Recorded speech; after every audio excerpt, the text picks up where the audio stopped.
it's Michelle. Okay, so this is the food video I was supposed to be doing like a billion weeks ago.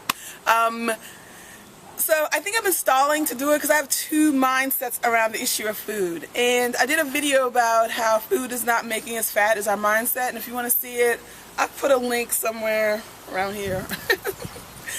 You can watch that. But this one is about loving food, right? And we don't usually think about that when we are on our weight loss journey, our transformation journeys, because we think food is what's making us fat. So what I've learned over the last 18, 19, 20 months of doing this is that once I made peace with food, once I start celebrating food, once I start treating food like it was a necessary part of my life and I could get joy and nutrition and all these things with it, things got better, right? So I remember about maybe summer 2009, I lived for a while in Los Angeles. And I was struggling, I was having a lot of problems, and a lot of them had to do with my dysfunctional relationship with food. And my roommate at the time suggested I go to OA, over in Eaters Anonymous, and I went to a couple meetings and just didn't make a connection. Because I kept thinking, how am I ever going to really abstain from food? Like, it's like, I could see how you abstain from alcohol or abstain from, you know, drugs and all that good stuff, but how do you abstain from food? What I ultimately learned is that you have to make peace with food. Food should be a celebration in balance and in boundaries. So one of the things I didn't know how to do at the beginning of my journey was learn how to cook. And then that meant I could control more of my food. I could do different things. I could make substitutions. I think often we eat the same thing all the time because we don't know an alternative. So yesterday somebody sent me a recipe on cauliflower rice. And I'm making a link somewhere to their video, how to make cauliflower rice. And it's lower in calories, and it's better for you, and it's not all these random carbohydrates or whatever.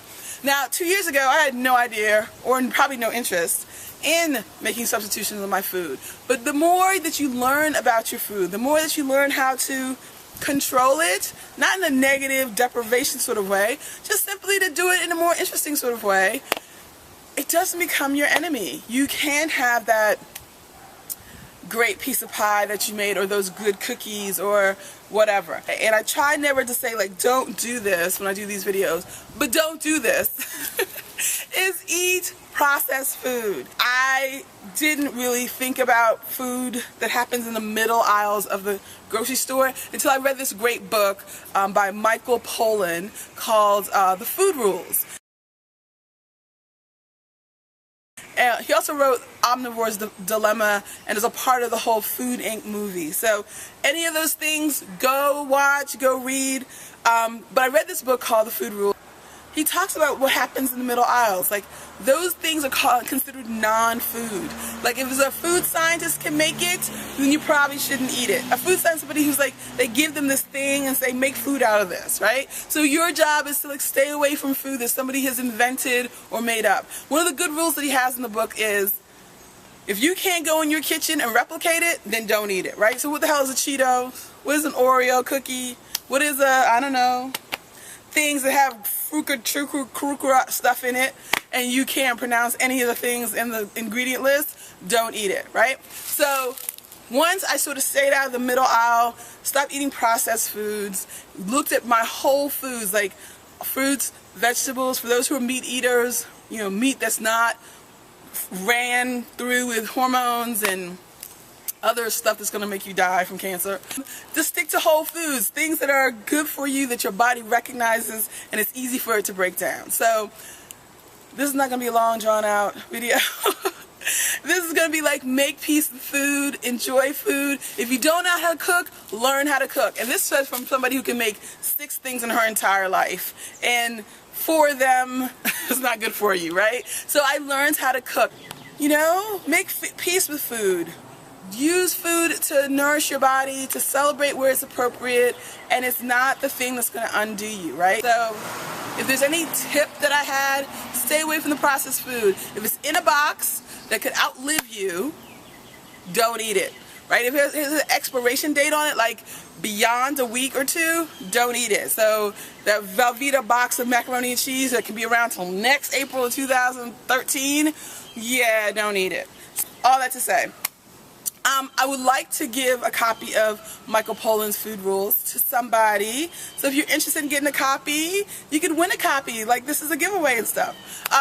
You could, I'll make it real simple. You have to be subscribed to my channel, which, hi, everybody who's subscribing to my channel. That's so weird. Anyway, and just leave me a comment that says how you traded out one bad food habit for one good food habit. Because I try not to use bad and good around food. But if you traded out if you want to share a tip of like a bad thing you used to do about food with a good thing you do about food, leave it in the comment section. I'll let this run for about 2 weeks. 2 weeks.